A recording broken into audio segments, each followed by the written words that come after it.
इस सत्र में आप सभी का स्वागत है। मुझे पूर्ण विश्वास है कि आज का सत्र हम सभी के लिए कल्याणकारी होगा। किसी शुभ कार्य में सफलता तब मिलती है जब हमारी सोच पॉजिटिव हो। प्रार्थना से हमारी सोच पॉजिटिव बनती है। आइए एक प्रार्थना गीत से प्रारंभ करते हैं।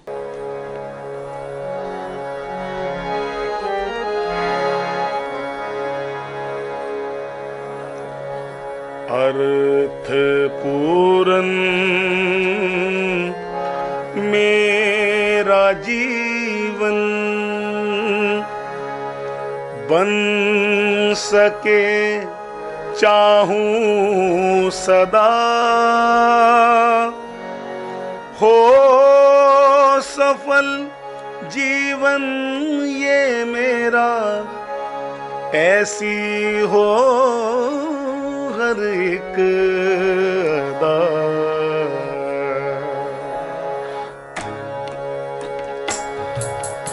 अर्थ पूरन मेरा जीवन बन सके चाहूं सदा, अर्थ पूरन मेरा जीवन बन सके चाहूं सदा, हो सफल जीवन ये मेरा, ऐसी हो हर एक अदा। अर्थ पूरन मेरा जीवन।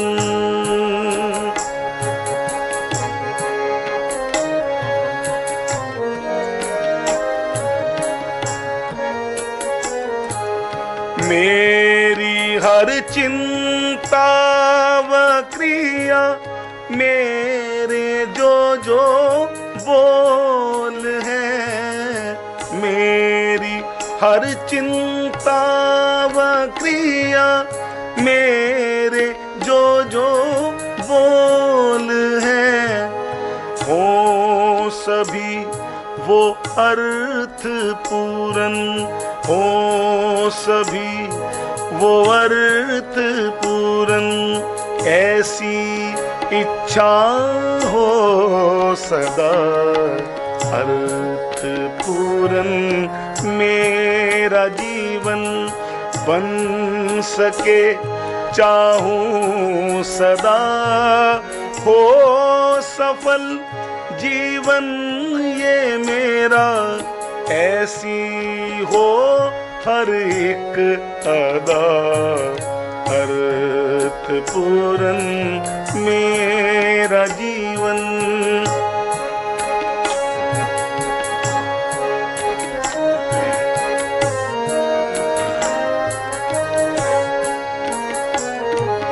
भाव जो जो है घटाते मेरे दिल के चैन को, भाव जो जो है घटाते मेरे दिल के चैन को, उनको समझूं उनसे निकलूं, उनको समझूं उनसे निकलूं, बच सकूं उनसे सदा।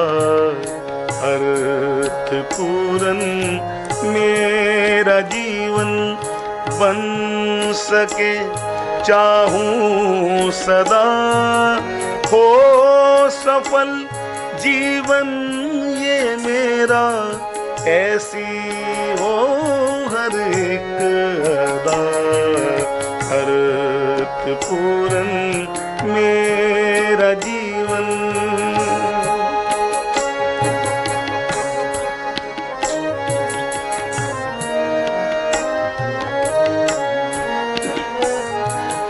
उच्च भावों से सजाऊं अपने हृदय का चमन, उच्च भावों से सजाऊं अपने हृदय का चमन, होवे जीवन अर्थ पूरन, होवे जीवन अर्थ पूरन, ऐसी कृपा होता अर्थ पूरन। मेरा जीवन बन सके चाहूं सदा, हो सफल जीवन ये मेरा, ऐसी हो हर एक अदा अर्थ पूरन। मेरा जीवन अर्थ पूरन, मेरा जीवन अर्थ पूरन, मेरा जीवन।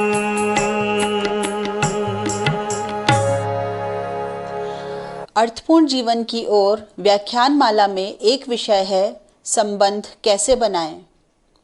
इस विषय को जानने के लिए मैं सीमा शर्मा आप सभी का हृदय से स्वागत करती हूँ। इस समय में आप सब अन्य ज़रूरी काम भी कर सकते थे, किंतु आपने अपना समय इस वर्कशॉप को देने का निर्णय लिया, इसके लिए आप साधुवाद के पात्र हैं। फूलों की तरह मुस्कुराते रहिए, भंवरों की तरह गुनगुनाते रहिए। चुप रहने से तो रिश्ते भी उदास हो जाते हैं, कुछ उनकी सुनिए, कुछ अपनी कहिए। हम सभी का यहाँ आना सफल हो, ऐसी मैं कामना करती हूँ। एक निवेदन अवश्य करना चाहूँगी। आज यहाँ हम स्वयं के लिए आए हैं। यहाँ आकर हम अपने समय को सफल बना सकें, इसके लिए आज के विषय को बहुत शांत मन से सुनते व समझते हैं। सर्वप्रथम हमारे समक्ष प्रश्न है कि हमें संबंधों की आवश्यकता क्या है। इस प्रश्न का उत्तर हम बेटर लाइफ ट्रेनिंग इंस्टीट्यूट से जुड़े श्रीमान नवनीत जी से जानते हैं। आप IIT रुड़की में प्रोफेसर के पद पर कार्यरत हैं तथा बेटर लाइफ में अपनी सेवाएं भी देते हैं। आइए नवनीत जी से जानते हैं कि संबंधों की आवश्यकता क्या है। सबका शुभ हो।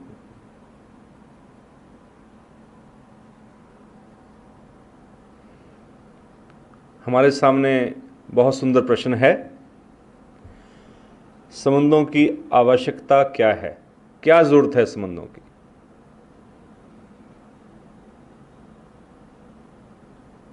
संबंध क्या है? रिलेशंस।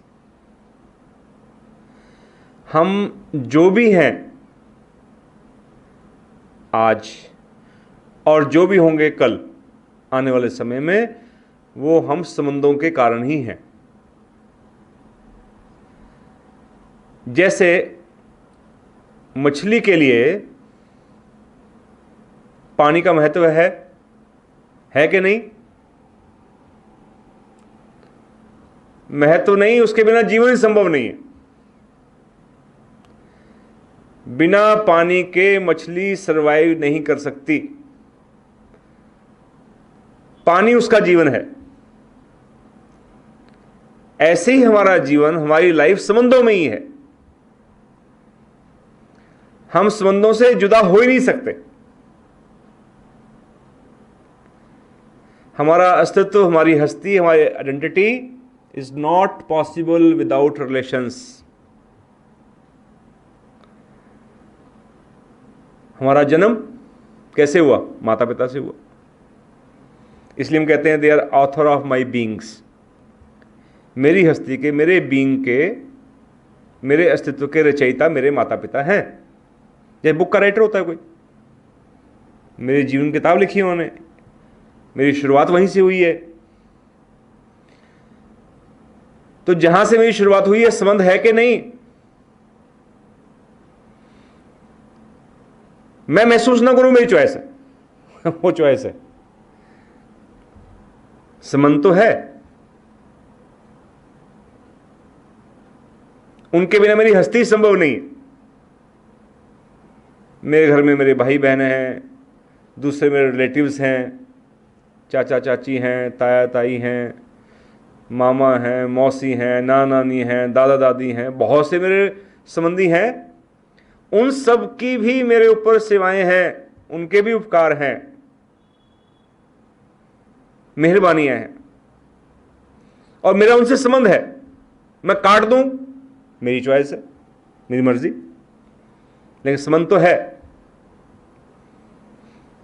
मैं जन्म लिया माता पिता से मैंने, लेकिन मैं पल नहीं सकता था अगर माता पिता ना होते, या माता पिता बाई चांस नहीं थे किसी कारण किसी के, तो फिर दूसरों ने मां बाप का रोल अदा किया।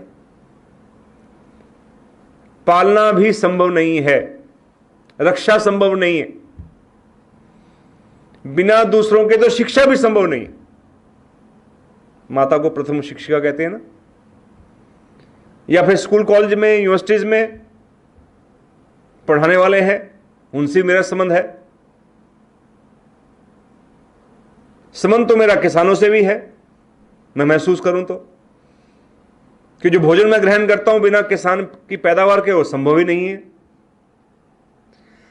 संबंध तो मजदूर से भी, जिसने कमरा बनाया, स्थान बनाया, सड़कें बनाई जिनमें आराम पाते हैं, उन कारीगरों से, मैकेनिक से भी है जो मेरी गाड़ी को रिपेयर करते हैं, उन वैज्ञानिकों से भी है, उन इंजीनियर से भी है जिन्होंने वाहन बनाए, चीजें बनाई, घड़ियां बनाई, मोबाइल बनाए, चश्मे बनाए। सारी सुविधाएं जो हम भोग रहे हैं उनको किसी ने बनाया ना, तो मेरे संबंधी हैं वो। पूरा मनुष्य मात्र मेरा संबंधी है, मैं उससे जुड़ा हुआ हूं। और सिर्फ मनुष्य मात्र नहीं, मनुष्य मात्र में बहुत कुछ आता है। फौज भी है, फौजी भी हैं। आप अपना लेक्चर सुन सकते हैं ना, मैं लेक्चर दे सकता हूं। अगर सरहद पर सुरक्षा ना हो, शांति ना हो,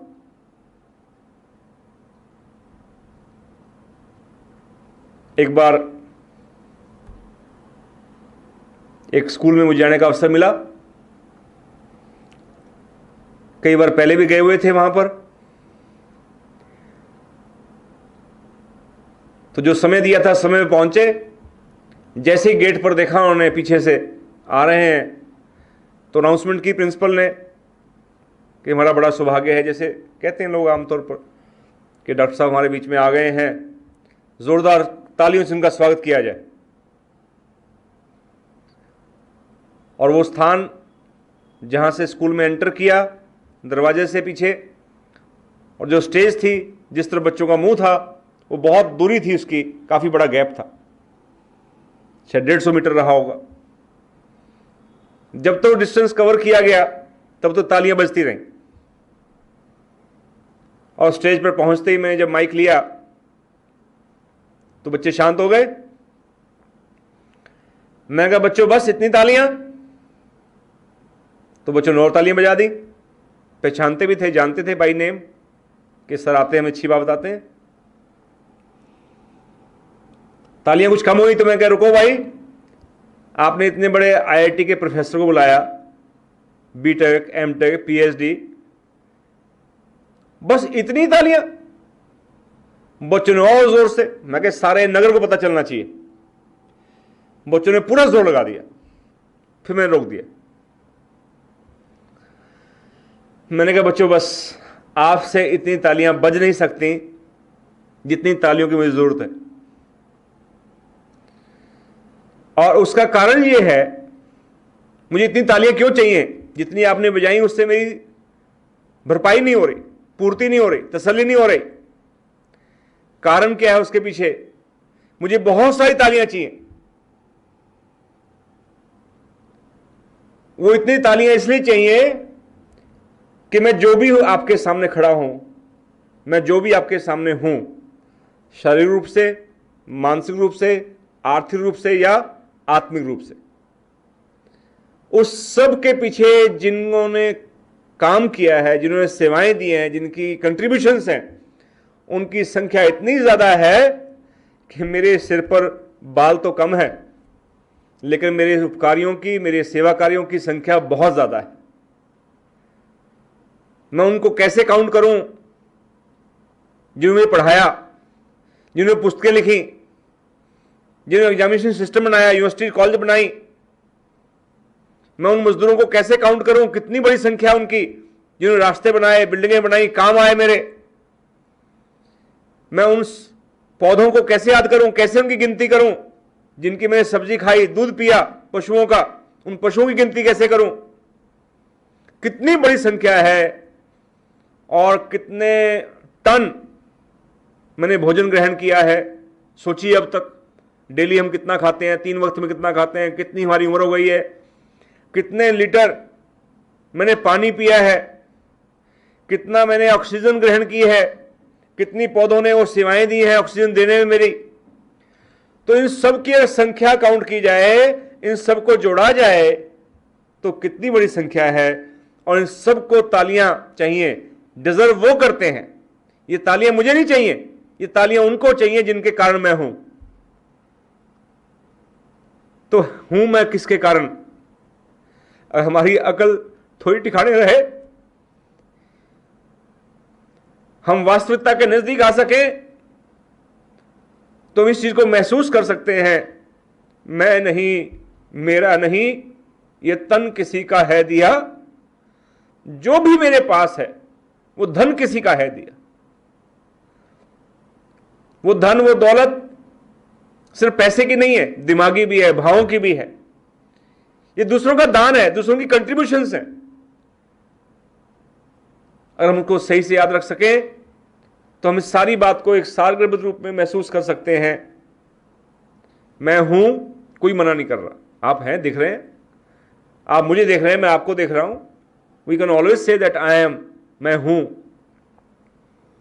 लेकिन यह बात भी हमें याद रखनी होगी, I am due to others. मैं हूं तो दूसरों की बदौलत हूं। अगर मेरे जीवन से दूसरों को निकाल दिया जाए तो मेरी सारी इमारत धराशायी हो जाती है। a - b = c, ऐसी इक्वेशंस पढ़ा करते थे अलजेब्रा में हम, बीज गणित में। b मेरे उपकारी है, a मैं स्वयं हूं, c is the next result.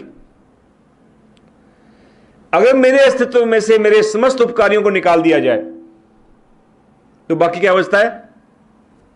0। मैं अपने आप में कुछ भी नहीं। तो मेरी हस्ती दूसरों की बदौलत है, मेरी पर्सनैलिटी दूसरों के कारण है, मेरी योग्यताएं दूसरों के कारण है। इसलिए इन सब के साथ मैं जुड़ा हुआ हूं, सबसे मेरा संबंध है। और मेरी जरूरत है ये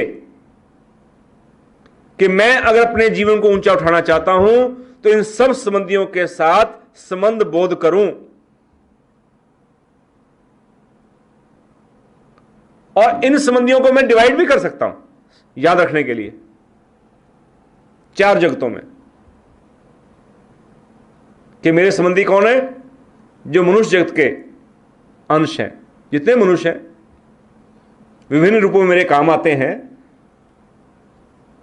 मेरे माता पिता से लेकर, भाई बहन से लेकर, मेरे संबंधी, रिलेटिव्स, मेरे दोस्त, मेरे मित्र, मेरे अध्यापक, फौजी, मजदूर, कारीगर, साइंटिस्ट, इंजीनियर्स, डॉक्टर्स, केमिस्ट, दुकानदार, रेडी वाले, रिक्शा चलाने वाले, कितने रूपों में, कितनी लंबी लिस्ट है।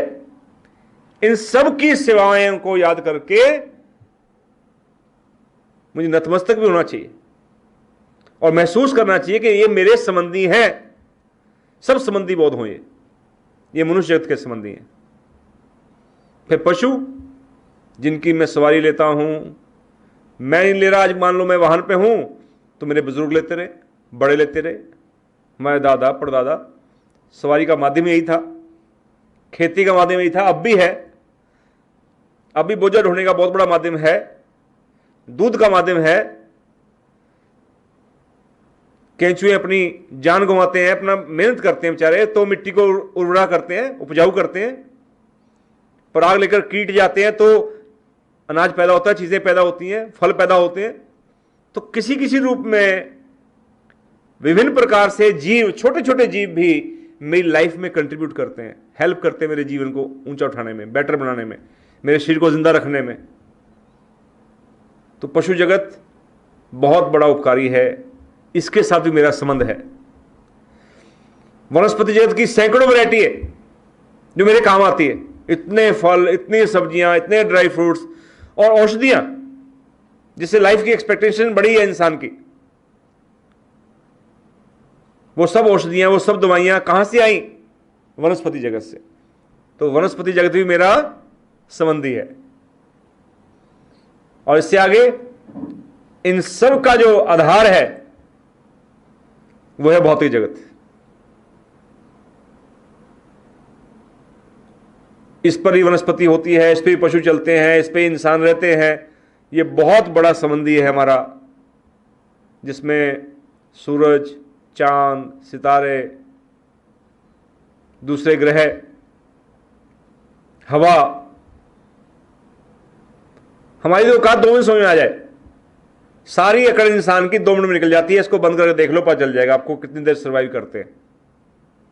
मैं तो आधा मिनट मुश्किल से रह सकता हूं, कोई आप में से 1 मिनट रह लेगा, 1.5 मिनट, 2 मिनट, बस इससे ज्यादा नहीं चल सकते हम।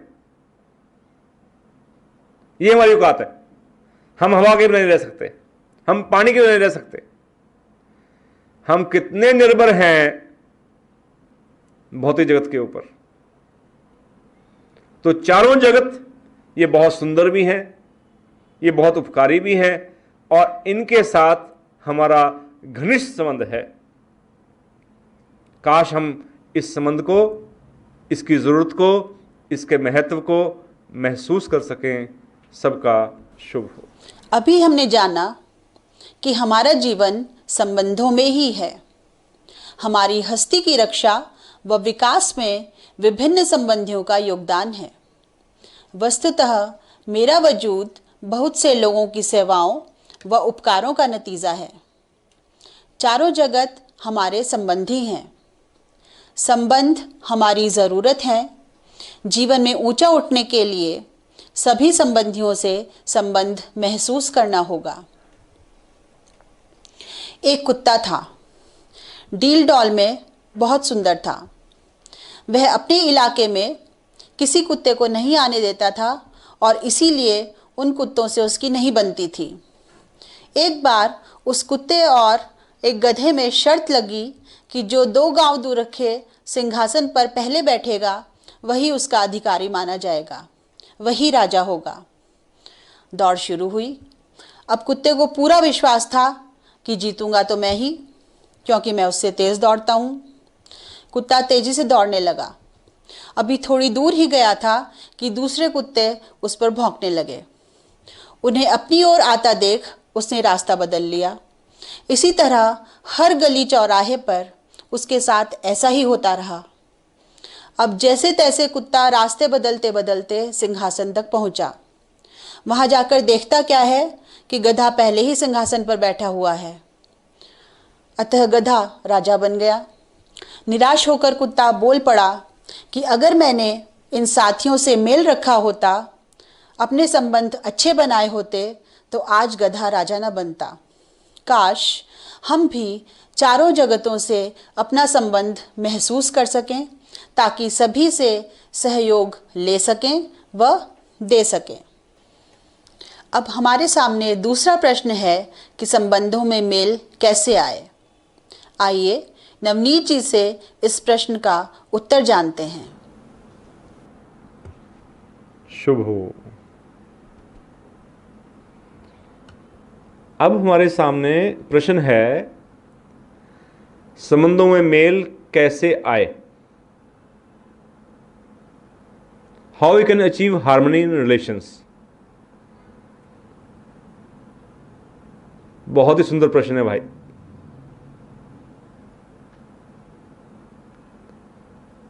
किसी इंसान की पहचान प्रश्नों से होती है। जब हम कह रहे हैं कि संबंधों में मेल कैसे आए, इसका मतलब हम कहीं ना कहीं दिल से चाह रहे हैं कि संबंधों में, रिलेशंस में मेल आना चाहिए। पॉजिटिव सोच है, भाव अच्छा है, सोच अच्छी है। जहां चाहा वहां रहा। जब सोच यह है कि संबंधों में मेल आए तो रास्ता मिलेगा। प्राय देखा जाता है कि कई लोगों के दिल में ही नहीं आती बात कि हमारे संबंध बेहतर हों, उसमें मेल आए। जब यही नहीं आएगा तो राह भी नहीं मिलेगी, चलेगा नहीं, आदमी देखेगा नहीं इस तरफ, बता भी दो तब भी सुनेगा नहीं। तो ये हृदय कितने मुबारक हैं जो प्रश्न पूछ पा रहे हैं, अगर आप पूछ पा रहे हैं तो। नहीं पूछ पा रहे तो पूछ लीजिए अपने आप से, मन में लाइए प्रश्न वाला कि संबंधों में हितकर मेल कैसे आए, संबंधों में हार्मनी कैसे आए। बहुत जोर होना चाहिए इसके ऊपर, आकांक्षा होनी चाहिए गहरी जानने की, तो रास्ता मिलेगा, चलने का बल भी मिलेगा। तो कुछ कॉमन फॉर्मूलाज हैं, सूत्र हैं जिन पर चलकर हम मेल की ओर बढ़ सकते हैं। आप देखिए मेल कब आता है। आपने देखा होगा रिश्ते होते हैं, लड़का लड़की विवाह में बनते हैं, तो उससे पहले उनसे मिलिए अगर आप परिवारों से, तो आप पूछिए लड़का कैसा है, तो क्या बताएंगे आपको, उसके गुण या अवगुण। लड़की कैसी है, कहिए बस पूछो ना जी, साक्षात लक्ष्मी है, उसके मुंह में जुबान ही नहीं। लड़का कहिए जी गाय है, बस बिल्कुल गौपुत्र है, वो तो घर से निकला ही नहीं कभी जी, बस बहुत ही बढ़िया लड़का। 10-10 शिफ्तें, तारीफें, गुण आपको बताए जाएंगे। रिश्ता होता इसलिए, मेल होता इसलिए जब हम एक दूसरे के गुणों को देखते, और जब अवगुण देखने लगते हैं तो अनमेल हो जाता है। गुण देखना थोड़ा मुश्किल काम तो है, लेकिन अगर देखने लग जाए हम तो मेल की ओर बढ़ेंगे। वही घटना से बात समझ में आती है कि आदमी आमतौर पर नेगेटिविटी देखने की कोशिश करता है और दूसरे पे ऑनर्स रखता है, उसका ठीकरा दूसरे पे फोड़ता है। एक बार एक ENT स्पेशलिस्ट, जो कान नाक गले का विशेषज्ञ होता है, उस पर एक सज्जन गए और कहने लगे, श्रीमान जी मेरी श्रीमती जी को ऊंचा सुनता है, आप पे कोई हल है उसका। कहते भाई बेटर उनको लेके आए आप, लेकिन चलो आप आई गए, आप बताइए कि कब से ऊंचा सुनता है उनको। कह जी पिछले 1 साल हो गया मुझे देखते उसको, कई बार बात कहनी पड़ती है। कहते अच्छा कितनी दूर से नहीं सुनता उनको, मतलब कितने पास तक सुनता है, उसके बाद सुनना बंद हो जाता है। कहते ये मैंने ऑब्जर्व नहीं किया। कहते कोई बात नहीं, फिर मैं दोबारा आता हूं सर आपके पास डॉक्टर साहब, और मैं देखता हूं इस चीज को। उनका ठीक है, फिर मिलते हैं। और श्रीमान जी घर गए। अब पुराने जमाने में आपने देखा होगा, पीछे 2 कमरे, आगे वरांडा, फिर आंगन खुला, ओपन टू स्काई, फिर जोड़ी सी रास्ता, गेट। कई स्टेप्स के बाद आदमी अंदर कमरे में पहुंचता है। तो गेट पे पहुंचे, लंच का टाइम था, तो देखा श्रीमती सामने कमरे में बैठी है, बीच में गेट, रास्ता सा छोड़ा, जोड़ी, फिर आंगन, फिर वरांडा, फिर कमरा। उसने वहीं से पूछा गेट से, गेट खोलते ही, भाग्यवान आज क्या बनाया। चुप, कोई आवाज नहीं। आंगन में पहुंचे और फिर पूछा कि मैं दोबारा पूछ रहा हूं तुम्हारे से, भाग्यवान आज क्या बनाया खाने में। कोई आवाज नहीं आई। अब वरांडे में आ गए, फिर पूछा, तीसरी बार पूछ रहा हूं भाग्यवान लंच में क्या बनाया है। कोई जवाब नहीं। आखिर श्रीमान जी कमरे में पहुंच गए। वो कुछ चावल बीन रही थी, बैठी अपने, बिजी थे अपने काम में। उसने जहां जाकर कहा, बिल्कुल पास जाकर, श्रीमती जी भाग्यवान तुम्हें सुनता नहीं क्या। चौथी बार पूछ रहा हूं कि भोजन में, लंच में क्या बनाया है। तो श्रीमती जी कहती हैं, श्रीमान मैं चौथी बार ही बता रही हूं कि खाने में राजमा चावल बने। आप समझ गए होंगे कि सुनता किसको नहीं है। सुनता श्रीमान को नहीं है, ब्लेम किसको कर रहा है? श्रीमती को।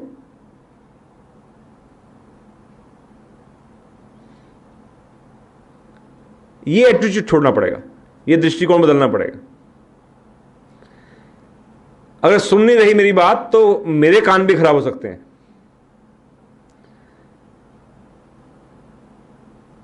अवगुण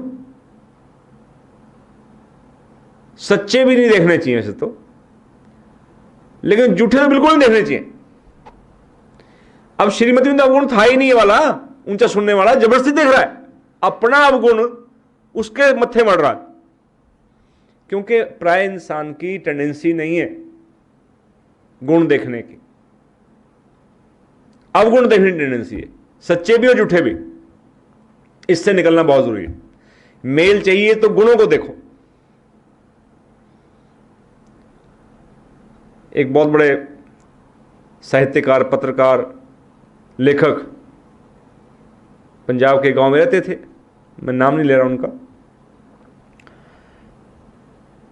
तो पत्रिका एक ऐसी चीज होती है, कहीं कहीं पहुंच जाती है, आदमी पढ़ने वाला कहीं भी प्रभावित हो सकता है आपसे। तो दो जन इलाहाबाद से आगे गांव से कहीं चले और सारी रात का सफर करके पहुंचे स्टेशन तक, फिर पास गांव तक बस पकड़ के कैसे लटक पटक के पहुंचे। और एक घर के बाहर उन्होंने एक महिला को देखा, वो काम कर रही थी।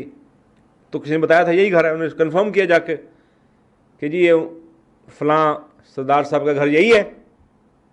उन्होंने देखा कुछ धोती कुर्ते वाले को दूर से आए लगते हैं। कहते हैं घर तो यही है, तुम कहाँ से आए? कह जी हम इलाहाबाद से आए, उसके आगे गांव है हमारा। वो सरदार जी कहने लगे, कहते भाई क्या काम है? कि जी काम तो खास नहीं, बस सरदार साहब के थोड़ा दर्शन करने थे।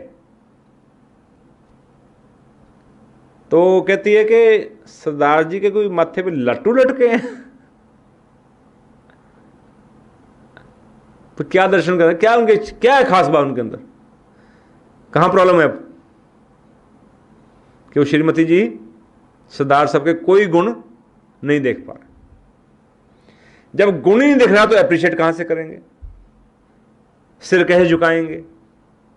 निकटता कैसे होगी? तो दूसरों के गुणों को देख पाना एक बहुत बड़ा एट्रीब्यूट है, बहुत बड़ी योग्यता है, और ये मेल लाने में बहुत सहायक है। जितने रिश्ते बनते हैं किसी भी संदर्भ में, आप उनके गुण देखते हैं। आपका पौधों से रिश्ता भी तब बनता है जब पौधों के गुण देखेंगे कि क्या पत्ते हैं, क्या ब्यूटी है, क्या फ्लावर है, क्या महक है, क्या कलर है, क्या सॉफ्टनेस, ये गुण दिख रहे हैं ना, तो आपका संबंध बनेगा उससे। प्राकृतिक दृश्यों के साथ भी संबंध तब महसूस कर पाओगे, नेचर के साथ भी मेल की हालत में तब रह पाओगे अगर उसकी सुंदरता, ब्यूटी आपके दिल को लुभाएगी। पक्षियों के साथ भी संबंध तब बोध होगा, पक्षी के पंख, उसकी चोंच, उसकी एक्टिविटीज प्यारी लगती हो।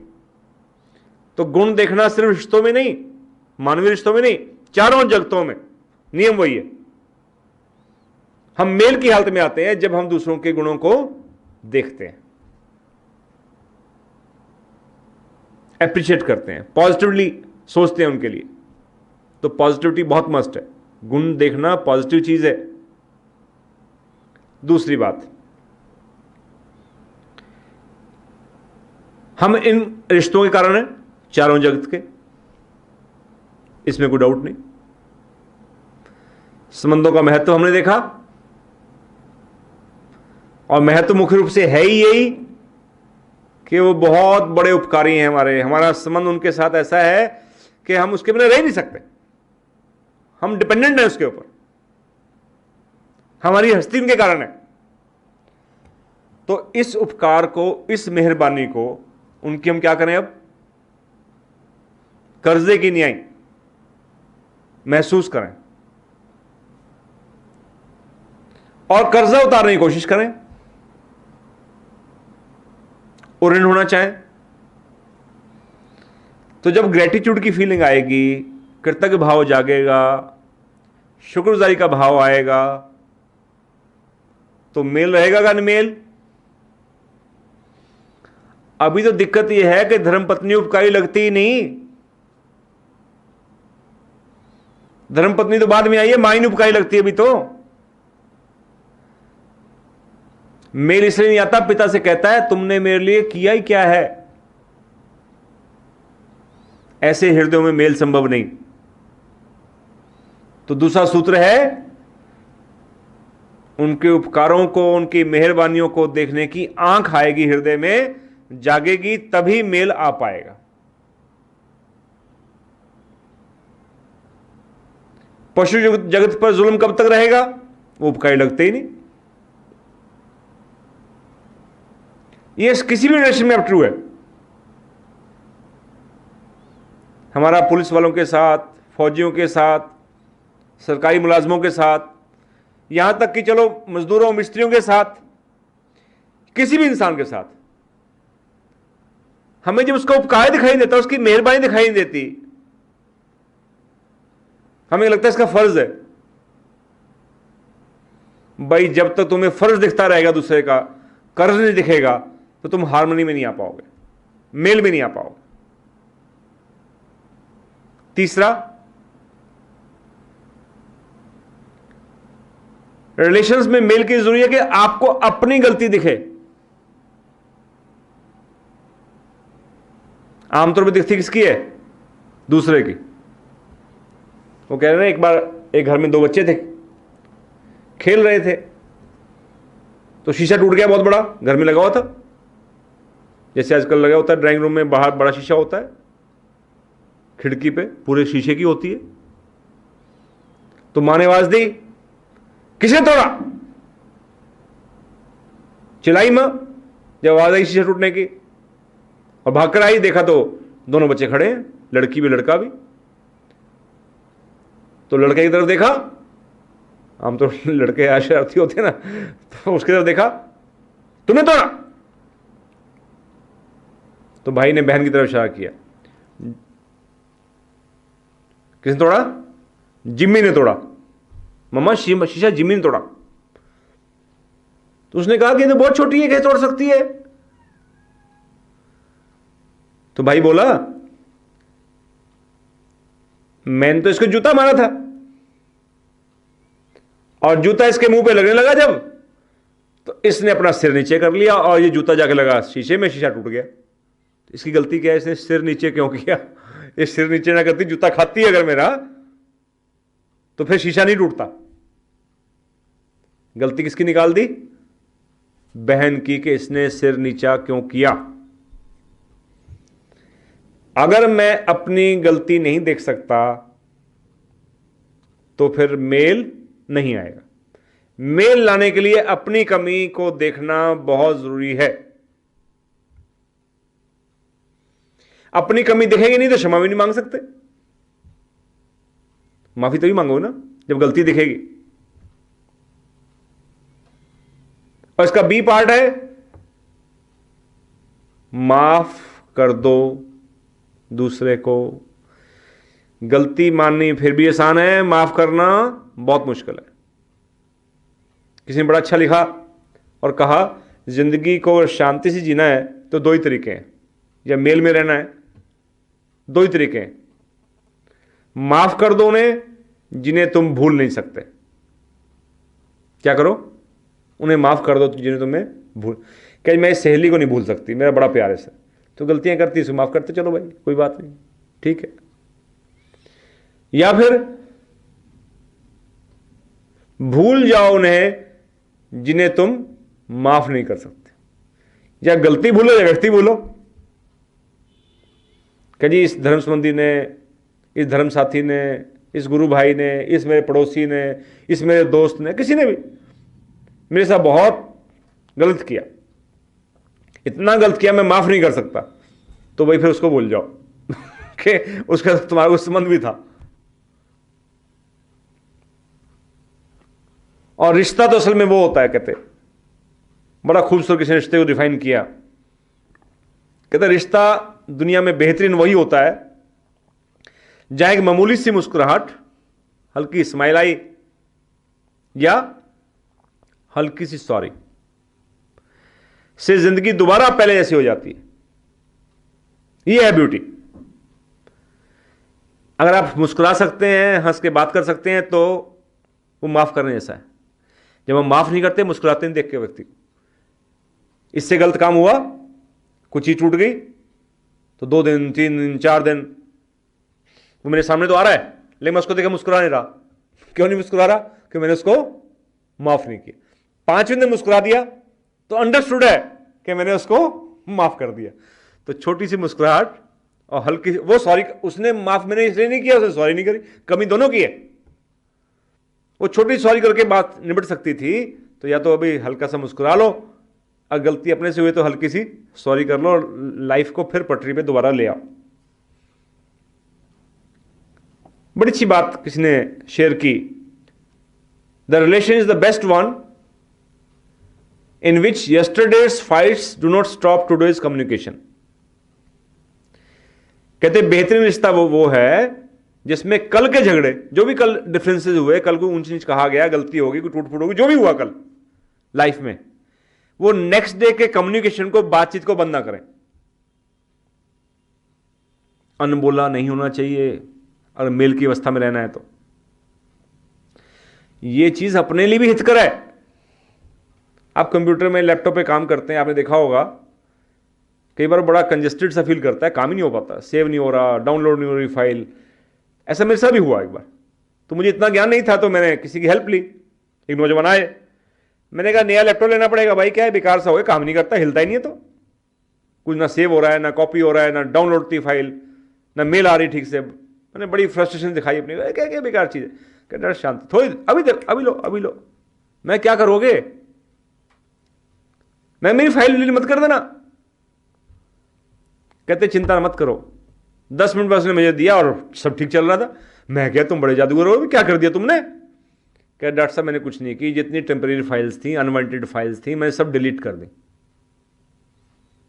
एक लैपटॉप, एक कंप्यूटर में भी फालतू की फाइल्स पड़ी रहेंगी तो वो काम देना बंद कर देगा। अपने माइंड में इतना कूड़ा रखोगे, इसने ये कहा, इसने यूं कहा, कब कहा, यूं कहा, इस समय कहा, इसको कहा, उसको कहा, सबके खिचड़खानी, सबकी बातें भरे रखोगे। उसका ये हो गया, उसका ये हो गया, उसने ये किया दिया था, यूं कहा होगा, फिर ये हुआ होगा, इसने ऐसे देखा था तो ये इसलिए देखा हो। इतने कम्प्लेक्सिटीज को अपने मन में भरे रखोगे तो ये माइंड नॉर्मल वर्क नहीं करेगा। तो बहुत ज़रूरी है अपने बिहेवियर को ठीक करने के लिए, हार्मनी में रहने के लिए, मेल में, छोटी छोटी बातों को, बेकार की फाइलों को, बेकार की चीज़ों को क्या करते रहो, डिलीट करते रहो, साफ करते रहो भाई। बड़े बड़े रिश्ते कमजोर हो जाते हैं जब छोटी छोटी बातें दिल में रखी जाती हैं। छोटी छोटी बातें दिल में रखोगे तो बड़े से बड़ा रिश्ता भी क्या हो जाएगा, कमजोर हो जाएगा। और एक चीज और, अपने हृदय में जितना सेवा का भाव लाओगे, हमदर्दी होगी तो सेवा अपने आप हो जाएगी। हमदर्दी का बड़ा भाव है, इसलिए हम किसी कुछ कर नहीं पाते, किसी रिलेशन में भी।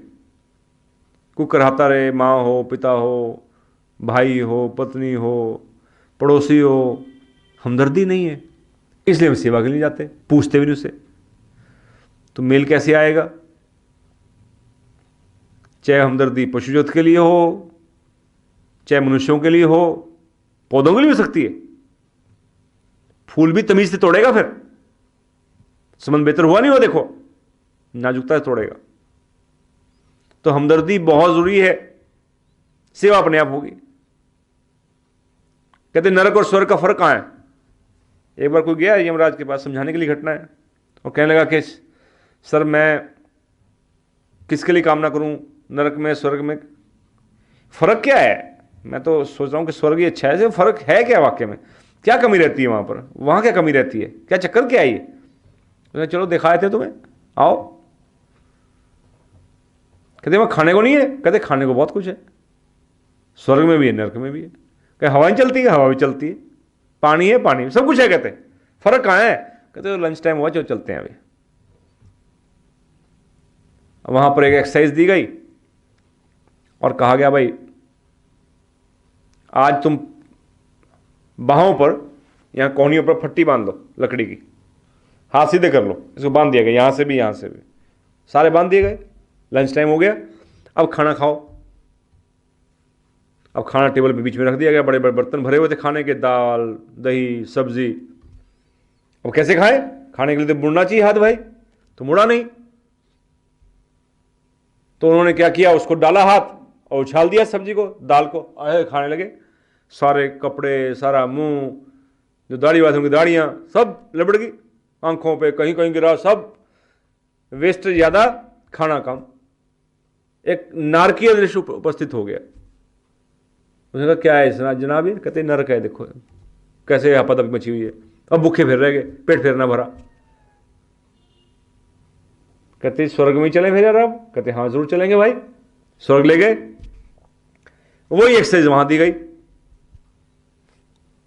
अब वहां क्या किया उन्होंने? सामने भोजन रखा हुआ था, इधर भी लोग खड़े हो गए, दूसरी तरफ खड़े हो गए।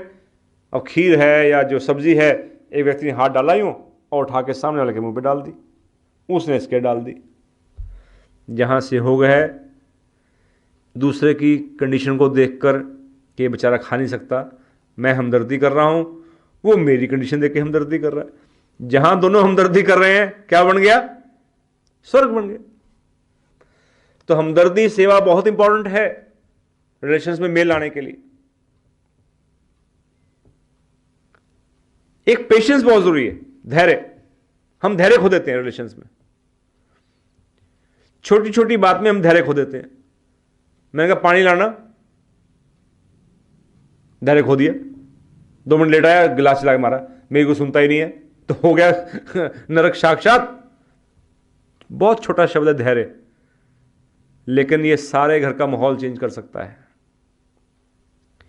और एक प्यार, लव, केयर अपने आप आएगी। जब आप किसी को प्यार करते हैं ना, मां बच्चों को प्यार करती है तो केयर अपने आप करती है। हम रिलेशंस में प्यार देना शुरू करें। सबसे ज्यादा कमी प्यार की है इस दुनिया में, और सिर्फ इंसानों को नहीं, पौधों को भी। हम जब प्रेम करेंगे हवा को, तो हवा को खराब नहीं करेंगे। पानी को प्रेम करेंगे, खराब नहीं करेंगे। धरती मां को प्रेम करेंगे, इसको भी खराब नहीं, गंदा नहीं करेंगे। पौधों को प्रेम करेंगे तो पौधों के पत्ते नहीं नोचेंगे, उनको प्यासा नहीं मरने देंगे, केयर करेंगे। हम प्रेम नहीं करते इसलिए मर जाते हैं बेचारे। हम लगाते नहीं नए पौधे को, हम प्रेम नहीं करते उनसे।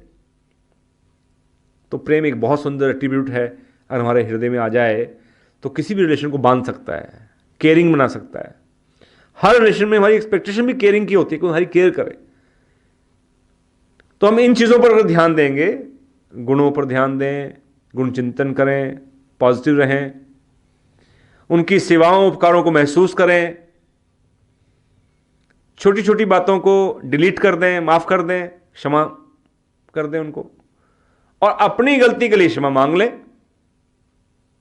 हमदर्दी और सेवा का भाव रखें, थोड़ा धैर्य और पेशेंस रखें रिलेशंस के अंदर, और थोड़ा सा प्रेम प्रकट करें।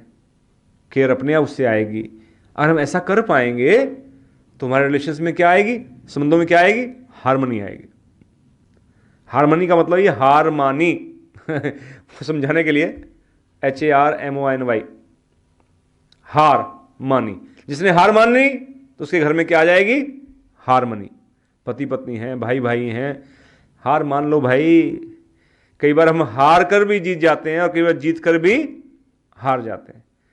मैं जीत गया किसी बहस में, किसी झगड़े में भाई के साथ, लेकिन अनबोला हो गया, तो जीत कर भी क्या हो गया? हार गए। और मैंने कहा चल कोई बात नहीं, मैंने ही सॉरी कर दिया, हार मान ली, लेकिन उससे रिलेशन बना रहा। हम देखने वाली बात है कि अपनी हार जीत में झगड़े में ज़्यादा पड़ना चाहते हैं या हम हार्मनी रखना चाहते हैं, मेल रखना चाहते हैं, रिश्ते को इंपॉर्टेंस देते हैं। तो बड़े मुबारक हैं वो लोग जो रिश्तों को इंपॉर्टेंस देते हैं, उनके महत्व को समझते हैं, उनको खोना नहीं चाहते। और अच्छे भावों के आधार पर, जिन अच्छे भावों का थोड़ा जिक्र किया हमने, वो आपस के रिलेशंस को स्ट्रेंथन करते हैं, उनकी मिठास को, उनके अपनेपन को, उसकी जो गर्मजोशी है उसको बरकरार रखते हैं। वो बड़े मुबारक हैं। काश हम सच्चे दिल से हार्मनी अपने हृदय में लाना चाहें और उन नियमों को पूरा कर सकें जिससे परस्पर के संबंधों में मेल आ सकता है या बढ़ सकता है। बोलिए सबका शुभ हो। अभी हमने जाना संबंधों में मेल लाने के लिए हमें परस्पर गुणों को देखना होगा, एक दूसरे से पाई सेवाओं को फर्ज नहीं कर्ज समझकर शुक्रगुजारी का भाव रखना होगा, अपनी गलती का ठीकरा दूसरों के सिरों पर नहीं फोड़ना होगा, अपनी गलती को स्वीकार करके माफ़ी मांगनी होगी तथा दूसरों की गलतियों के लिए उन्हें माफ़ करना होगा। एक बरगद के पेड़ पर 4 दोस्त रहते थे, कबूतर, कौवा, बगुला और तोता। चारों में अच्छी दोस्ती थी। सब कार्य वे मिलजुल कर किया करते थे। अच्छी तरह दिन गुजर रहे थे, परंतु जब कभी उनके किसी कार्य में कोई गड़बड़ होती तो उसका सारा दोष वे कबूतर के सिर मढ़ देते। कबूतर बेचारा स्वभाव से सरल था। वो गलती ना होने पर भी उसे स्वीकार कर लेता ताकि उनकी दोस्ती बनी रहे। एक दिन बगुले ने दाल बनाई, उसमें नमक कम था। तो बगुला बोला, मैं क्या करता, कबूतर ने नमक समय पर ही नहीं दिया। जबकि सच्चाई यह थी कि नमक तो पहले ही आ गया था, किंतु बगुले ने आलसवश पैकेट खोला ही नहीं था। इसी तरह कौवे और तोते ने भी कबूतर के सिर दोष मढ़ दिया। कबूतर हमेशा ये सोचकर चुप रह जाता कि ये लोग बुरा मान जाएंगे और दोस्ती टूट जाएगी। एक बार कबूतर को ज़रूरी काम से 2-3 महीने के लिए बाहर जाना पड़ा। जब वह वापस आया तो उसने देखा पेड़ पर कोई नहीं है। उसे बहुत चिंता हुई। उसे सभी की तलाश शुरू की। बगुले से भेंट हुई तो पता चला कि आपस में मतभेद की वजह से तीनों लड़ झगड़ कर अलग हो गए और दोस्ती टूट गई। तब कबूतर ने तीनों को एक जगह इकट्ठा किया और कहा कि हम लोगों में एक बुराई है जिससे हमारी दोस्ती टूटी। वह बुराई है हम अपनी गलतियों को स्वीकार करना नहीं चाहते, दोष एक दूसरे पर डालने की कोशिश करते हैं। यह अच्छी आदत नहीं है। सभी इस बात से सहमत हुए और स्वयं को सुधारने का संकल्प लिया। काश हम सब भी अपनी अपनी गलती स्वीकार कर अपने संबंधियों के साथ मेल की अवस्था में आ सकें, ऐसी है शुभकामना। अब हमारे सामने अगला प्रश्न है, संबंधों में अनमेल कैसे दूर हो? आइए नवनीत जी से इस प्रश्न का उत्तर जानते हैं। शुभ हो।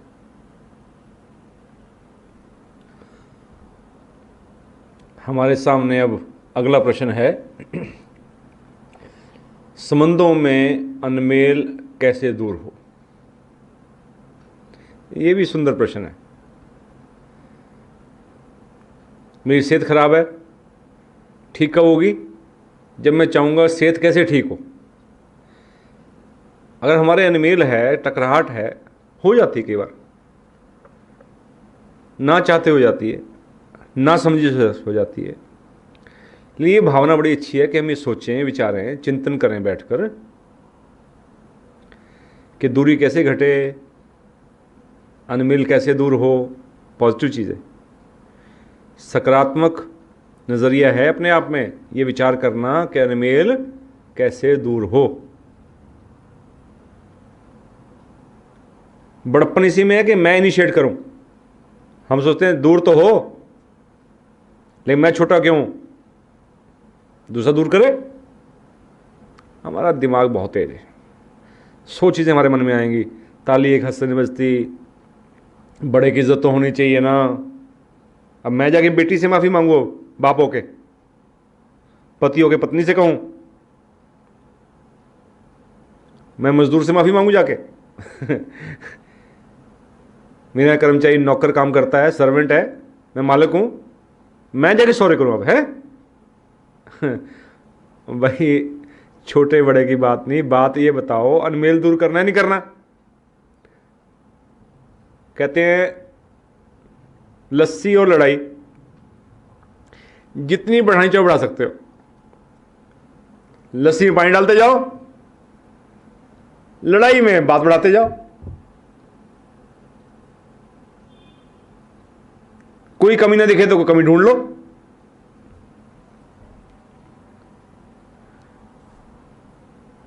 ये सारी प्रॉब्लम किसकी है भाई? कौन रुकावट है अनमेल में दूर करने में? कौन रोक रहा है? हमारी मैं, अहम, ईगो। सबसे सिंपल अल्फाबेट इंग्लिश में कौन सा है जिसको आप सबसे जल्दी सीख सकते हैं लिखना? ए लिखोगे तो एक लकीर ऐसे डालो, एक टेढ़ी करो, फिर बीच में मिलाओ, थोड़ा दिक्कत है ना। सी को बड़ा घुमाओ, कोई भी आप अल्फाबेट लिखिए दिक्कत आएगी कंपैरेटिवली। सबसे सिंपल है, एक लाइन खींच दो ऐसी दी, जिसको हम क्या बोलते हैं? आई। ए आई, आई कहां आई? ये आई कहां आई? मेरे में आई, आप में आई। सबसे सिंपल अल्फाबेट होते हुए भी नरक पैदा कर सकती है, रिश्तों को तोड़ सकती है। और जब नजदीक के रिश्ते में बात आती है, परस्पर के संबंधों में, तो ज्यादा तकलीफ करती है। एक बार कहते हैं ना, सोना था और लोहा था।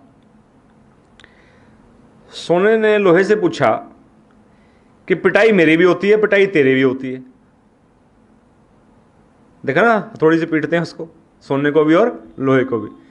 तो सोना कहता है मेरे तो इतनी आवाज नहीं आती, तेरे आवाज बहुत आती है। तो लोहे ने बड़ा अच्छा जवाब दिया। मारते किससे आमतौर पर हम? लोहे से ही मारते हैं। तो लोहा बोला जब अपना अपने को मारता है तो दर्द ज्यादा होता है। ऐसे बहुत टूटते हैं हम। अब मुझे कोई गाली दे जाए, चलता फिरता आदमी, तो मैं शायद इतनी तकलीफ में नहीं आऊंगा, लेकिन भाई दे जाए तो मेरा दिल टूट जाता है। हमने ईगोज बहुत पाल रखी, बहुत बढ़ा रखी है। तो अनमेल दूर करना है तो क्या करना पड़ेगा? अपनी ईगो को थोड़ा सा घटा लो भाई। अनमेल हटाना है ना, पर्पस क्लियर है, घटाओ इसको। कि इस ईगो के कारण हम क्या बन जाते हैं? अपने से गलती हो वही गलती, तो सबसे बड़े दुनिया के वकील। वही गलती दूसरे से हो, सेम गलती, तो सबसे बड़े जज।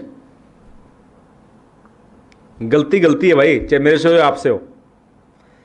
अपनी गलती के लिए वकील कि ये परिस्थितियां थी, ये था, मेरा मकसद तो ये नहीं था, मेरे दिल में ये बात नहीं थी, ये तो यूं हो गया, उसने यूं कहा था इसलिए हुआ। 100 बातें हमारे पास हैं, जवाब उसके पास, और वही गलती दूसरे से हो गई। तो हम उसको मौका देना चाहते, पूछ तो लें भाई ये तुमने ऐसा क्यों किया, तुमने ऐसा क्यों कहा। नहीं, हम उसको अपॉर्चुनिटी देना चाहते। ना उसको वकील करने देंगे, ना उसको गवाह लाने देंगे। हम सीधे without following some procedure, without filing a case, कुछ किए बिना ही हम जजमेंट दे देंगे। वो तो है ही बंदा बहुत घटिया, वो है इसी लायक। तो ये ईगो प्रॉब्लम है। तो ईगो घटेगी तो हम जेन्युइनली वर्क करेंगे, एक ठीक तरीके से सोची समझी नीति के तहत कुछ बोल पाएंगे, सुलझा हुआ बोलेंगे, ठीक बोलेंगे, हमारी वाणी पर नियंत्रण होगा। और हमारी वाणी भी ऐसी होगी जो अनमेल को दूर करे। दूसरा जो भाव है, दूसरा जो कारण है, वो है स्वार्थ। ये दोनों चीजें बड़ी खतरनाक है, से अहम और स्वार्थ। कोई रिश्ता कितना ही नजदीक हो, कितना ही अच्छा हो आपका, कितना ही बढ़े चल रहा हो, क्या श्रीमती तोड़ के दिखाओ इसको, तो बहुत कुछ करने की जरूरत नहीं। अनमेल दूर के बाद में देखेंगे करने की, पहले अनमेल होता कैसे है, करना कैसे है, वो सीख ले। उल्टा सीखना आसान है हमारे लिए कि अनमेल कैसे किया जाए। कि श्रीमा जी अनमेल दूर करने के बाद अनमेल करने का तरीका समझाओ, कैसे किया जाए। बहुत आसान है भाई।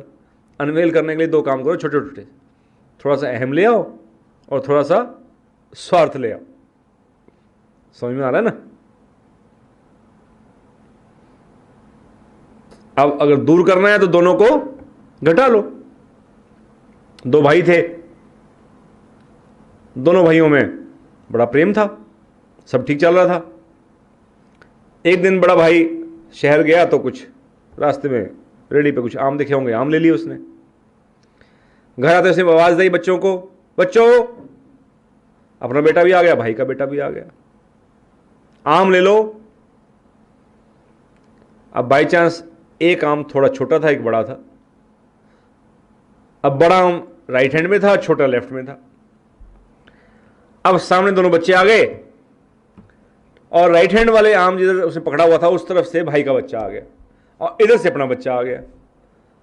और जब बच्चे पास आए, बच्चों बच्चों करते करते प्यार प्यार से उसने क्या किया, ले लो करते करते ये हाथ उधर बढ़ा दिया जिधर अपना बेटा आया और छोटे आम वाला जो हाथ था, जो छोटा आम था, उसको कर दिया यूं भाई के बच्चे की तरफ। अब भाईजान छत पे खड़ा भाई ये दृश्य देख रहा था, छोटे वाला भाई।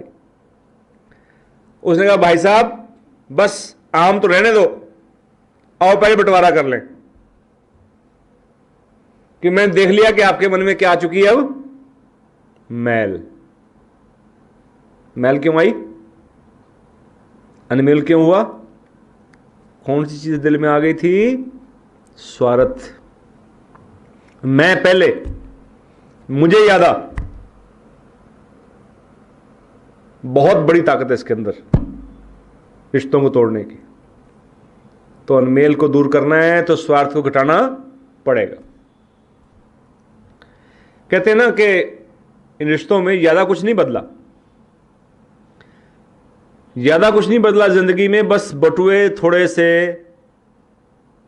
भारी हो गए हैं और रिश्ते थोड़े से हल्के हो गए हैं। तैयार ही बैठे झगड़ने के लिए, कुछ कह दे थोड़ा सा, बस कोई खाली कार्ड भेज दे, कह के ना जाए तो रिश्ता खत्म, कह के चले जाए मिठाई डब्बा साथ में देके तो रिश्ता खत्म, विद फैमिली ना लिखा हो तो सोचते हैं कि शायद हमें बुलाया नहीं है, जो मुंह से कह दिया होता। कहीं ना कहीं हम ढूंढते रहते हैं। जब स्वार्थ हृदय में आता है तो हम बहाने ढूंढ ढूंढ कर भी कटना चाहते हैं। तो अहम और स्वार्थ दोनों तो घटाने पड़ेंगे। अनमेल का एक और कारण है ईर्ष्या। जब जलन रहेगी तो अनमेल रहेगा, नुकसान भी पहुंचाएंगे। एक स्त्री के जेवर बने, कपड़े बने, शादी के टाइम बड़ी खुश, लेकिन 7-8 साल के बाद देवर की शादी हुई, जब उसके जेवर बने, देवरानी के कपड़े बने, तो उन्हें देख के बड़ी दुखी। फैशन बदल गया, स्टाइल बदल गया, हालात बदल गए घर के, बेटर जेवर बन गए, बेटर कपड़े आ गए, ज़्यादा भारी साड़ी आ गई, तो दिल में क्या शुरू हो गई? जेलसी, ईर्ष्या खा जाती इंसान को, रिश्तों को। तो क्या किया?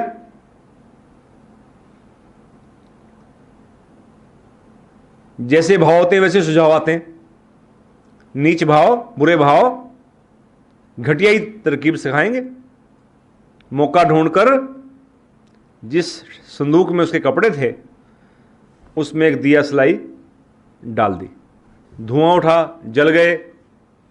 सबसे पहले पानी की बाल्टी शोर मचाते हुए लेके वही आई, बुझाओ बुझाओ करते करते आग लग गई, आग लग गई। किसने करवाई ये घटना? ईर्ष्या के भाव ने। चलो ये तो बेचारी शायद गांव की महिला रही होगी, बेचारी हालात कमजोर थे, सीमित हालात थे, उसको कुछ देखा नहीं था, इसलिए जल गई होगी। हम ऐसे मन को समझा लेते हैं, हम तो ऐसे नहीं है, ऐसा नहीं है। बड़े बड़े सेलिब्रिटीज, बड़े बड़े स्टार्स, हीरो हीरोइंस, सब नहीं लेकिन कितनों के मैं नाम गिना सकता हूं, क्या करते हैं? एक दूसरे से जलते हैं। बड़ी बहन छोटी बहन को गाते हुए देखना चाहती, गायिका ना बने वो, इसलिए कह देती है जिस प्रोड्यूसर ने उसको रखा, मैं उसके लिए कभी गाना नहीं गाऊंगी फिर, यानी कि उसको काम ना दो। ये क्या है भाई? ये जेलसी नहीं है? कैसे रहेगा संबंधों में मेल? अनमेल की जड़ है ये। कलाकार, आर्टिस्ट एक दूसरे से जलते हैं। कुलीग्स, साथ काम करने वाले, साइंटिस्ट, इंजीनियर्स, आईएएस, इस जेलसी के कारण दूसरे को नीचा दिखाने की कोशिश करते हैं, काट करते हैं, घटिया किस्म की राजनीति करते हैं। आप भी दुखी रहते हैं, उसको भी परेशान और दुखी करते हैं। तो भाई अनमेल को हटाना है तो इस भाव को घटाना पड़ेगा। जितने जलते रहोगे ईर्ष्या से, नरक में रहोगे, जलोगे। इसको घटाकर ही हम संबंधों में मेल ला पाएंगे। एक हम हर्ट बहुत करते हैं, हम अपनी वाणी से हर्ट करते हैं, हाथों से हर्ट करते हैं, शब्दों से भी करते हैं, शरीर से भी करते हैं कई बार हर्ट दूसरे को। तो हर्ट करने की टेंडेंसी घटाओ और हर्ट होने की टेंडेंसी घटाओ। एक्सपेक्टेशन जब लगाते हैं, आशाएं लगाते हैं, आशाएं पूरी नहीं होती, हम क्या होते हैं? फिर हर्ट हो जाते हैं। कई बार सही कारण से हर्ट होते हैं, कई बार गलत कारण से हर्ट होते हैं। तो क्या करें फिर? अब अनमेल दूर करना है। जब हर्ट हो जाओ तो उससे निकलने की कोशिश करो। खुद हर्ट हो गए हो तो क्या करो? निकलो इससे, बाहर आओ, प्रेयर्स करो, मंगल कामना करो, हील करो अपने आप को। और दूसरा हर्ट हुआ आपसे या जिसने हर्ट किया आपको, उसकी आत्मिक स्थिति बेहतर बने, उसके भाव अच्छे बने, इसके लिए भी प्रेयर करो कि उसका लेवल ऊंचा उठे। मैं एक बड़ी अच्छी लाइन कहीं पढ़ रहा था, किसी बड़े अच्छे विचारशील ने लिखा है कि जो प्रॉब्लम्स लाइफ में आती हैं, अनमेल आता है, दूरियां आती हैं, मिसअंडरस्टैंडिंग आती है, आपस में कन्फ्रंटेशन हो जाता है, झगड़े हो जाते हैं, मुकदमे चल जाते हैं, कई बार मारपीट हो जाती है, अनबोले हो जाते हैं। इन सब के पीछे जब हमने वो कार्य किया, कुछ घटनाएं की, कुछ बोल बोले, कुछ व्यवहार किए, तो उसका और हमारा एक लेवल होता है, सोच का, भावों का एक स्तर होता है। अब लड़ाई हो गई, आमतौर पर लोग क्या करते हैं? फिर जिस लेवल पे वो थे उस लेवल पे लड़ाई हुई, झगड़ा हुआ, तो अब मेल कैसे आ सकता है? जब इसका लेवल ऊंचा उठे, अच्छे भावों का, बुरे भाव दबे, अच्छे भाव बढ़े, तो हल निकलेगा। हल तो अच्छे भाव से निकलेगा ना, और इसका भी, दूसरे पक्ष का भी। प्राय क्या होता है कि ये बड़ी अच्छी बात लिखी थी वहां पर कि जिस लेवल पे वो घटना हुई है, दूरी हुई है, मिसअंडरस्टैंडिंग हुई है, अनबोला हुआ है, उसी लेवल पर अगर हम रहेंगे तो फिर मेल नहीं आएगा। दोनों को उस लेवल से ऊपर उठना पड़ेगा, माफ करना पड़ेगा, गुणों को देखना पड़ेगा, सेवाओं को याद करना पड़ेगा, क्षमा मांगनी पड़ेगी। लेवल ऊंचा उठाओगे तो मेल आएगा। और होता क्या प्रैक्टिकली? लोग उस लेवल से भी नीचे गिर जाते हैं, द्वेष में आते हैं, झूठे आरोप लगाना शुरू कर देते हैं, उसकी मान की हानि करना शुरू कर देते हैं। जो सीक्रेट्स पता होते हैं एक दूसरे के, वो पब्लिक में बेइज्जती करनी शुरू कर देते हैं। इससे क्या होगा भाई? ये तो लेवल और नीचे गिर गया। जब लेवल और नीचे गिरेगा क्या होगा? अनमेल और बढ़ेगा। तो अगर हम मेल सचमुच में लाना चाहते हैं तो हमें अपना लेवल ऊंचा उठाने की जरूरत है, तभी प्रॉब्लम का हल निकलेगा। और दूसरे का लेवल ऊपर उठे, इसके लिए प्रेयर्स करने की जरूरत है।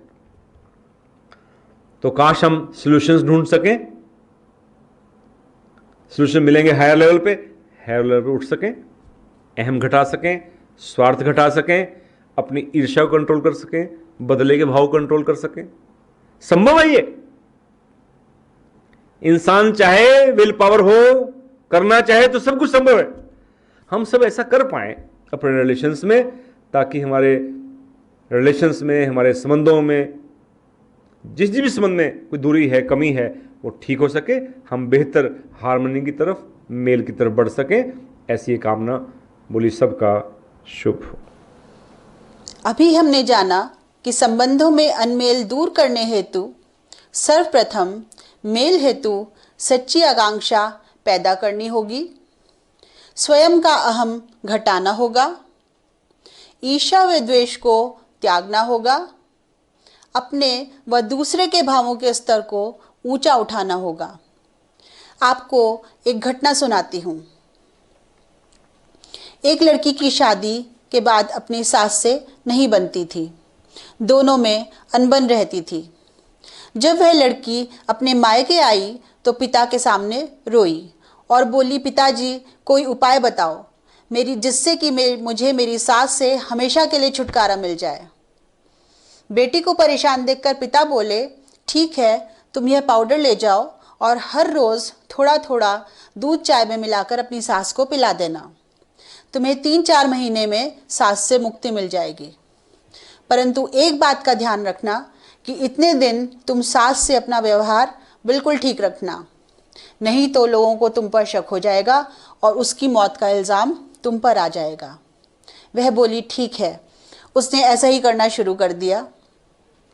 वह पाउडर खोलकर पिला देती और अच्छे व्यवहार का नाटक करने लगी। ऐसा करते करते उसकी सास के व्यवहार में परिवर्तन होना शुरू हो गया।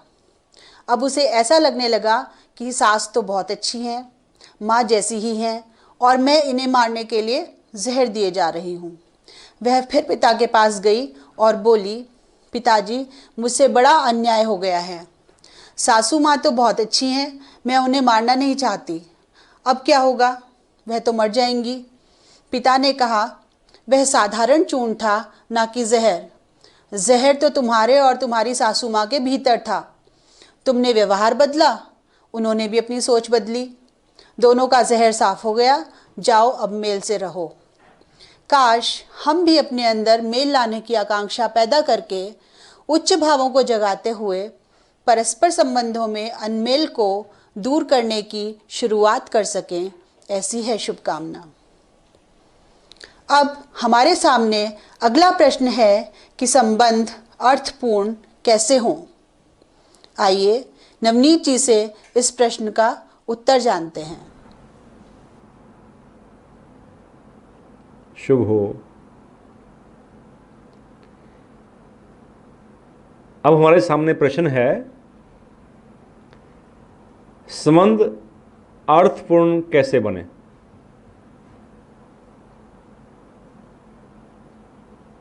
इस समय 2 किस्म की बात हो गई। अब संबंध कैसे बने और संबंध अर्थपूर्ण कैसे बने, कुछ अलग है इसमें। अभी तक हमने देखा कि संबंध क्यों महत्वपूर्ण हैं, उनकी क्या ज़रूरत है, उनमें मेल कैसे आता है और अनमेल कैसे आता है, अनमेल दूर कैसे करें और मेल को कैसे लाएं।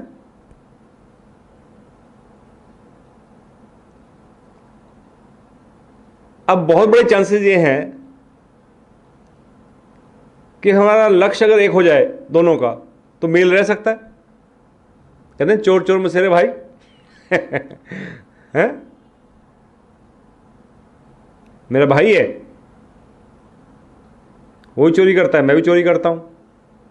एक दूसरे के परिवार का ख्याल रखते हैं, बच्चों का ख्याल रखते हैं, आपस में तमीज़ से बात करते हैं, एक दूसरे की सेवाओं को महसूस करते हैं, लेकिन कॉज एक है। अब दोनों एक दूसरे का सहयोग कर रहे हैं, जिसमें मेरे आत्मा की हानि है। चोरी में, झूठ में, बेईमानी में मेरी आत्मा बिक जाएगी। That is big loss. तो मेरा संबंध ये अर्थपूर्ण नहीं है। अर्थपूर्ण संबंध वो है जो मेरे आत्मा के लिए विकासकारी हो और जिसके साथ मैं जुड़ा हुआ उसके लिए भी विकासकारी, दोनों के लिए विकासकारी हो। Not at the cost of soul. आत्मा की हानि को कबूल करके जो संबंध बनता है, चाहे वो कितना ही मेल वाला हो, उसमें कितना ही प्यार हो, वो मेरे आत्मा के लिए हानिकारक है, जहर है मेरे लिए। दूसरी बात, कई संबंध ऐसे हो सकते हैं जो मेरे आत्मा के बल को घटा रहे हैं। जहां तक हो सके संबंधों में मेल लाने की कोशिश करनी चाहिए। कई रोगों का इलाज होता है, कई रोग लाइलाज होते हैं। कई बार ऐसी जगह रिश्ता हो जाता है लड़की का या लड़के का कि उसमें सुधार की गुंजाइश ही नहीं है, वो बदलने को तैयार ही नहीं है, एडमंड है, वो नीच जीवन छोड़ना चाहता ही नहीं है, सुधरना ही चाहता, तो लड़कते रहो, फिर अपने आत्मा की हानि करते रहो। नहीं, संबंध जोड़ने जितने जरूरी हैं उतने काटने भी जरूरी हैं। लेकिन जोड़ने का आधार भी आत्मा का विकास होना चाहिए और काटने का आधार भी आत्मा का विकास होना चाहिए। और कोई संबंध काट कर मेरे आत्मा का विकास हो सकता है, मेरा आत्मबल बढ़ सकता है। कोई संबंधी मेरा कितना ही नजदीक है, मेरा भाई क्यों ना हो, मेरी पत्नी मेरा पति क्यों ना हो, वो मेरे उच्च जीवन के रास्ते में बाधक है। मुझे ईमानदार बनने में, परोपकारी बनने, सेवाकारी बनने में मुझे क्लियर है कि मैं इसके होते हुए बढ़ ही नहीं सकता मैं आगे। तो अच्छी बात है कि उससे अपना संबंध विच्छेद कर लो, कंप्रोमाइज करो जहां तक हो सकता है, no doubt. Give a long rope, लंबी रस्सी दो, चांस दो पूरा। लेकिन अगर आपको लग जाए कि अब इसमें सुधार की गुंजाइश नहीं है तो अपनी हानि और अधिक मत करो। उंगली में सेप्टिक हो गया, दवाई करो, पट्टी करो, दवाइयां खाओ, एंटीबायोटिक खाओ, पूरी कोशिश करो, ऑपरेशन कराओ, सब कुछ करो इसका। लेकिन पता चले कि ये जहर बढ़ रहा है, अब हाथ जाएगा, उसके बाजू जाएगी, पूरा शरीर जाएगा, तो उस उंगली को काट दो। संबंध जोड़े रखना बहुत इंपॉर्टेंट है उंगली से, लेकिन किसी किसी परिस्थिति में उसको काटना भी उतना जरूरी रहता है जितना जोड़े रखना।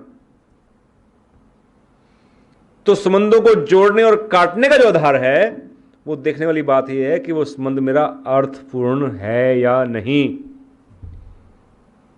अर्थपूर्ण अर्थात वो मेरे मुख्य लक्ष्य की तरफ, जो जीवन का लक्ष्य है मेरा, अपना पांचों पक्षों में विकास। देखो, इस संबंध को बनाए रखने सामाजिक विकास हो रहा है, बहुत अच्छी बात। आर्थिक विकास हो रहा है, वेरी गुड। मानसिक विकास, वेरी गुड, हो रहा है, बनाए रखो। और फिर शारीरिक विकास बड़ा हो रहा है। मेरी बहन है, खूब मुझे खिलाती है, हलवाई की तरह बना बना पकवान खिलाती है, मलाई खिलाती है, बड़ी चीजें खिलाती है, शरीर विकास हो रहा है। बनाए रखो संबंध, अच्छी बात है? मोटा ताजा कर रही है बहन ना। लेकिन फिर वही बात, जो पांचवा विकास है उसको इग्नोर नहीं करना, आत्मिक विकास। ये सारे विकास हो रहे हैं, संबंध बनाए रखा है, लेकिन अगर मेरे आत्मा का विकास नहीं हो रहा है, मेरा आत्मबल नहीं बढ़ रहा है, उससे हानि हो रही है, तो ये विकास भी मेरे लिए बेमायने, कोई अर्थ नहीं विकासों का। इसलिए उस संबंध को काटना ही बेहतर है। तो प्रत्येक पक्ष में विकास हो गया तो बहुत अच्छी बात, लेकिन not at the cost of my soul. आत्मा की हानि मुझे मंजूर नहीं है। तो रिलेशंस के अंदर मेल भी जरूरी है, अनमेल को दूर करना भी जरूरी है। लेकिन किसी भी चीज के साथ संबंध हमारा अर्थपूर्ण अगर नहीं बनता तो उस संबंध की कोई वैल्यू नहीं। काश हमारे संबंध जितने भी हैं हम भरसक कोशिश कर सकें हर एक संबंध को जीने की, हर एक संबंध में मेल लाने की। लेकिन एक बात याद रखें कि हमारे वो मुख्य लक्ष्य, कि हमारा वो संबंध अर्थपूर्ण बनना चाहिए, इसकी तरफ चले तो ठीक, नहीं तो उससे हटने में ही लाभ है। तो हम सब अर्थपूर्ण संबंधों के महत्व को समझ सकें, अपने संबंधों को अर्थपूर्ण बनाने की भरसक कोशिश कर सकें। जहां से सहायता, गाइडेंस, रोशनी मिल सकती है रोशनी ले सकें, कहीं से बल मिल सकता है बल ले सकें, ताकि हमारा संबंध वो बढ़े आगे की तरफ और अर्थपूर्ण बने। लेकिन अगर लगे कि अर्थपूर्ण नहीं बन सकता, लिमिट हैज कम, तो उससे विच्छेद करना हितकर है। काश हमारे संबंध अर्थपूर्ण बन सकें। ऐसी सबके लिए कामना। सबका शुभ हो, भला हो, मंगल हो। अभी हमने जाना कि संबंध अर्थपूर्ण तभी बनते हैं जब वे अपने व दूसरों के शारीरिक, मानसिक, आर्थिक, सामाजिक व सबसे बढ़कर आत्मिक विकास में सहायक बने। आइए अब जीवन में संबंधों की महिमा के संबंध में एक भजन से लाभान्वित होते हैं।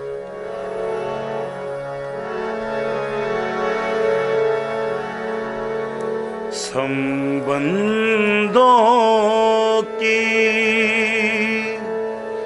महिमा देखूं, संबंधों की महिमा गाऊं।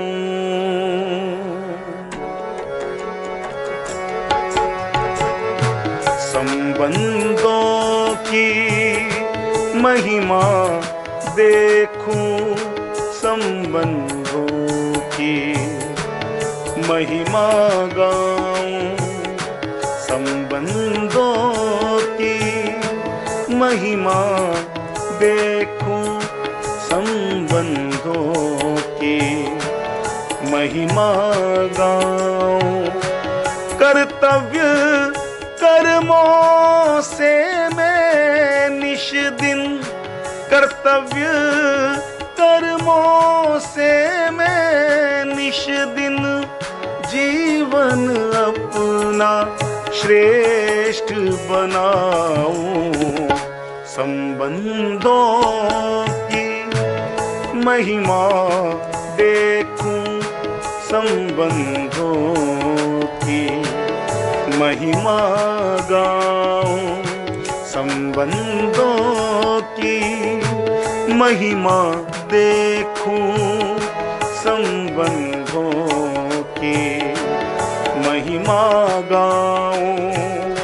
कर्तव्य कर्मों से मैं निश दिन, कर्तव्य कर्मों से मैं निश दिन जीवन अपना श्रेष्ठ बनाऊं। संबंधों की महिमा देखूं, संबंधों की महिमा गाऊं।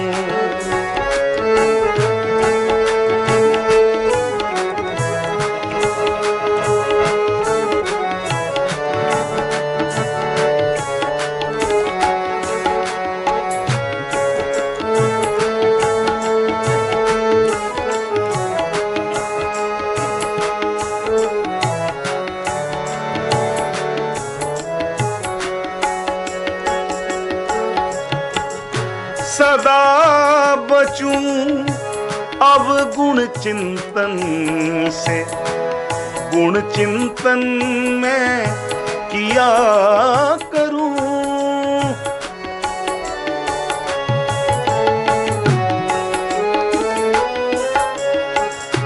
सदा बचूं अब गुण चिंतन से, गुण चिंतन में किया करूं।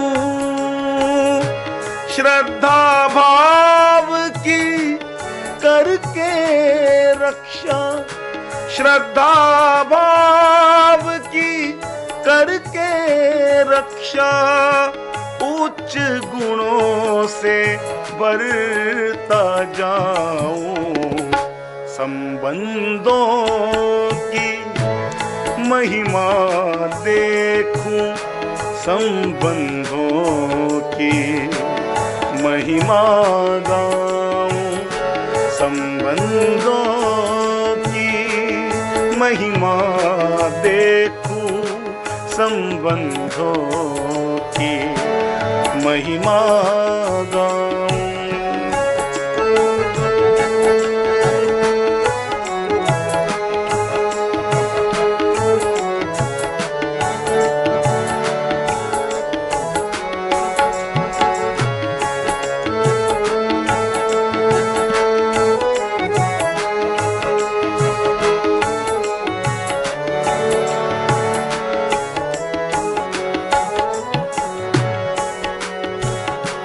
मेरे जो जो है हितकारी, मेरे रक्षक और उपकारी।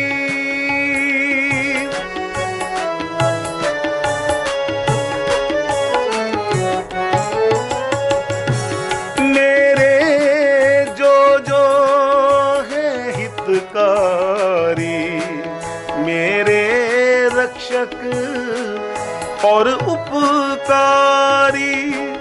उनके ऋणों को सन्मुख लाऊं, उनके ऋणों को सन्मुख लाऊं, धन्यवाद को मैं जी पाऊं। संबंधों की महिमा देखूं, संबंधों की महिमा गाऊं, संबंधों की महिमा देखूं, संबंधों की महिमा गाऊं।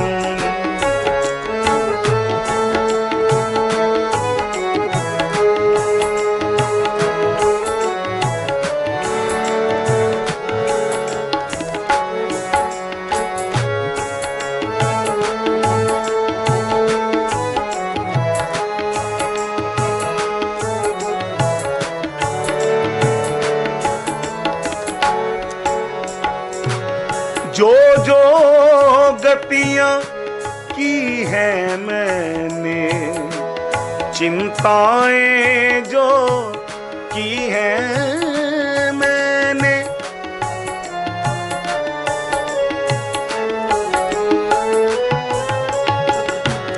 जो जो गतियां की है मैंने, चिंताएं जो की है मैंने, उनमें जो जो हानिकारक, उनमें जो जो हानिकारक, उनसे मुक्ति मैं पा जाऊं। संबंधों की महिमा देखूं, संबंधों की महिमा गाऊं, संबंधों की महिमा देखूं, संबंधों की महिमा गाऊं।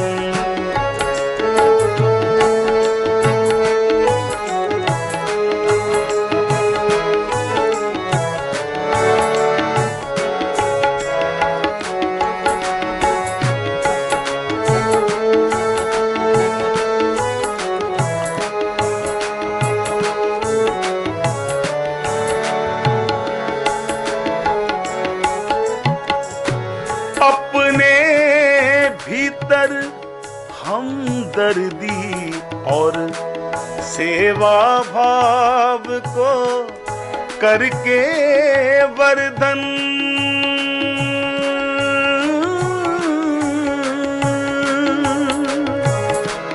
अपने भीतर हमदर्दी और सेवा भाव को करके वर्धन, आत्म बल में नित्य बढ़ाऊं, आत्म बल में नित्य बढ़ाऊं, जीवन अपना सफल बनाऊं।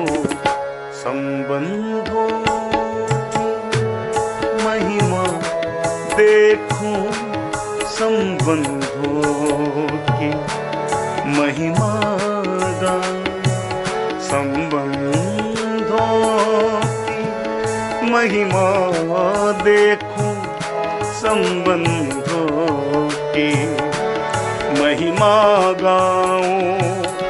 कर्तव्य कर्मों से मैं निश दिन, कर्तव्य कर्मों से मैं निश दिन, जीवन अपना श्रेष्ठ बनाऊं। संबंधों की महिमा देखूं, संबंधों की महिमा गाऊं, संबंधों की महिमा देखूं, संबंधों